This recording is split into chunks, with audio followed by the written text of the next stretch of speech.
What's happening, guys? I just wanted to stop real quick and talk to you guys about what we've learned with starting seeds. Um, there is another video. If you haven't seen it, go ahead and go check that out. And it was a great idea. It did be good for a little while, but as our needs have changed, I definitely don't seed, the same as I did. Originally, what we were doing is we were actually taking egg cartons and filling it with tea, old tea uh, that I had actually baked to kill off any funguses and molds and stuff. And that worked great for a while, but in terms of storage, ultimately things began to contaminate it. As the contamination began to spread, um, it would be great for maybe a seed starting plug, so an already established seed or seedling, as something like a filler, like a peat moss. It may still have some pretty good potential there. I still do use it. I actually mixed it in with some other soil for that purpose. But there's a fungus, and I don't remember the exact name of it, but it's important you be aware of it as a gardener. If you use unsterile seed starting mixes, there's a fungus that actually kind of dampens off the growth rate and kills some seeds. So your growth is going to be very, very low, especially on sensitive seeds. Um, so when we were doing it in the egg carton, it was indoors, and it was in the warmest part of the house that I could find without drying it out. And they did pretty well. We had at least, considering we were recycling and using all the free and old seeds, we probably had about a 60 to 70% germination rate, which really wasn't bad for the low price of free. But I was having to spray it regularly, water it regularly, 2 to 3 times a day. It just because they were so small, they didn't hold water, and it didn't fit my personal criteria of kind of just self maintenance, taking care of itself. Mother Nature got it right the first time, so how can we replicate what she already does? I'm probably gonna. Right now, we are experimenting with one other thing before I just start jumping back to the old school seeding method I was using of just either a pro mix or a seed starting mix or just like a cocoa fiber with some compost that I've baked. Um, a friend of mine actually told me and came up with the idea, a friend of his as well. They took cow patties, but they didn't use them wet. When they dried out really, really well is when they would begin to use these cow patties as a seed starter mix. And in theory, I like it. I collected some dry cow patties and I began to do, some tests to see what our germination rate is going to look like.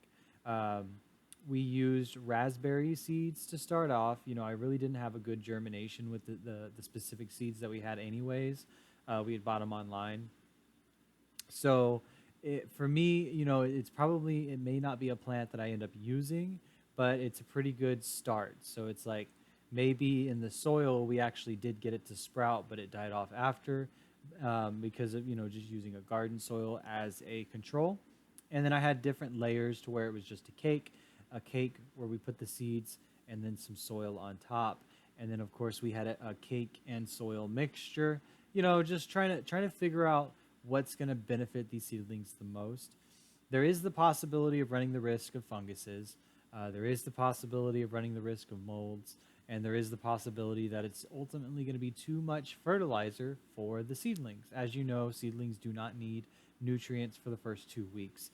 Um, but on my quest to have like a work-free plug design, um, it's something we're gonna try. I do have some ideas if it does work out, because technically I could just harvest raw manure and make like a slurry, kind of like what we did with our clay. Let it dry out a little bit, and then put it in our blocks and let it dry out. Pop the blocks out when they're dry, store them later, and just continue that a little bit every day kind of thing. Put it in the sun and see how something like that works. So we are pretty excited for stuff like that. As of late, I'm using little casings, but I do want to eventually move to a soil block. For those of you that don't know what that is it's actually going to be compressed soil that you put your seed or your plug into. And they have different sizes and types and this, that, and the other. Um, But that way you don't really need anything other than a tray to hold everything.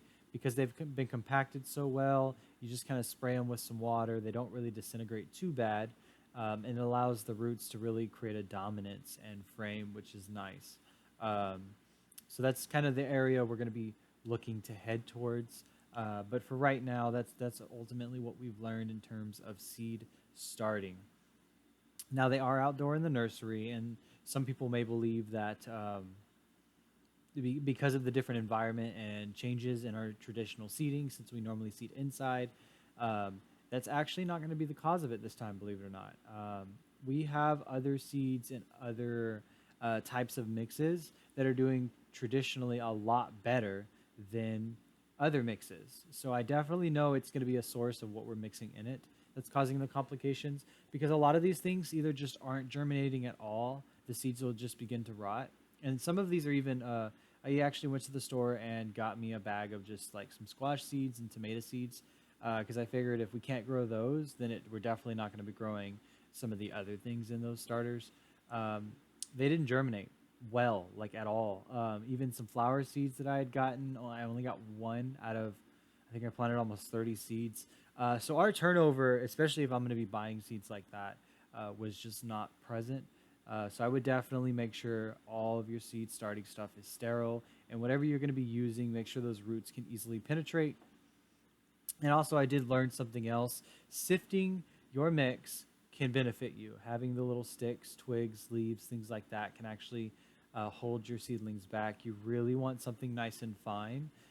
So I would recommend running it through some sort of screen to try and get a much finer product, especially if you're going to be sterilizing it yourself in an oven, or if you're going to be boil sterilizing, cold water sterilizing, whatever you decide to do. That hopefully shouldn't mess with the seedlings too crazy amount. Um, for something like this, I most definitely will not be using a garden pro mix, because there's going to be other possible cases of infection. I would much prefer a pro mix for container gardening, so it's a little bit more sterile, has the capability of going indoors, and things of that nature. So that's going to be pretty much it in terms of what we learned for starting seeds. Be kind out there, be nice, have a great day. We'll see you guys later.